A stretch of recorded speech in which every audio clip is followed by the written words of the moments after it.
ప్రస్తుతం వ్యాపారాల్లో ఏది బాగుంది అని ఎవరిని అడిగినా ఠక్కున వచ్చేది రాజకీయ వ్యాపారం అన్న సమాధానం.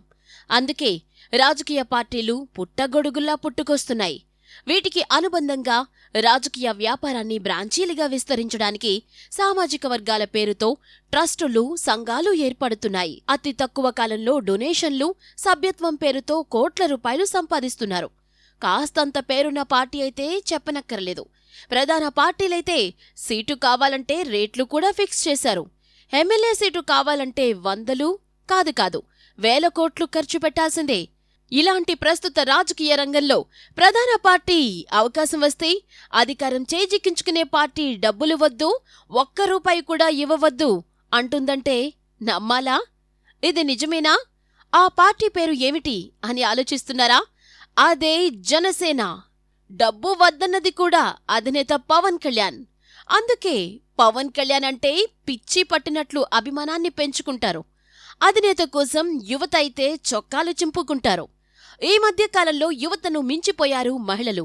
వారాహి యాత్రలు చూస్తే, సభలకు వచ్చిన మహిళల్ని చూస్తే అర్థమవుతుంది. అందుకే పవన్ సభల కోసం ప్రజలు ఎదురు చూస్తుంటారు. మరి ఇలాంటి నాయకుడు సీఎం అయితే ఇంతకన్నా రాష్ట్ర ప్రజలకు కావలసిందేముంటుంది? పార్టీకి డబ్బులివ్వండి, ప్రతిఫలం మాత్రం ఆశించవద్దంటున్నారు పవన్.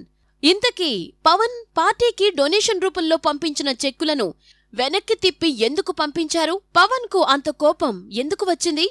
ఇలాగ ఎవరూ ఇక ముందు చెయ్యవద్దు అని ఎందుకు హెచ్చరించారో చూద్దాం. ఇటీవల పలువురు రాజకీయ, సినీ ప్రముఖులు జనసేన తీర్థం పుచ్చుకున్న సంగతి తెలిసిందే. వారిలో కొందరు పార్టీకి డొనేషన్ ఇస్తున్నామని చెక్కులిచ్చారు. దీన్నే సాకుగా చూపిస్తూ తాము పలానా నియోజకవర్గం నుంచి పోటీ చేస్తామని సీట్లడిగారు.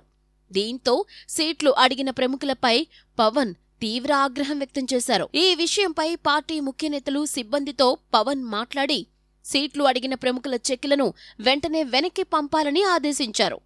పవన్ ఆదేశాలతో ముఖ్య నేతలు రంగంలోకి దిగి చెక్కులిచ్చిన ప్రముఖులకు చెక్కులు వెనక్కి తీసుకువెళ్లాలని ఫోన్లు చేస్తున్నారు.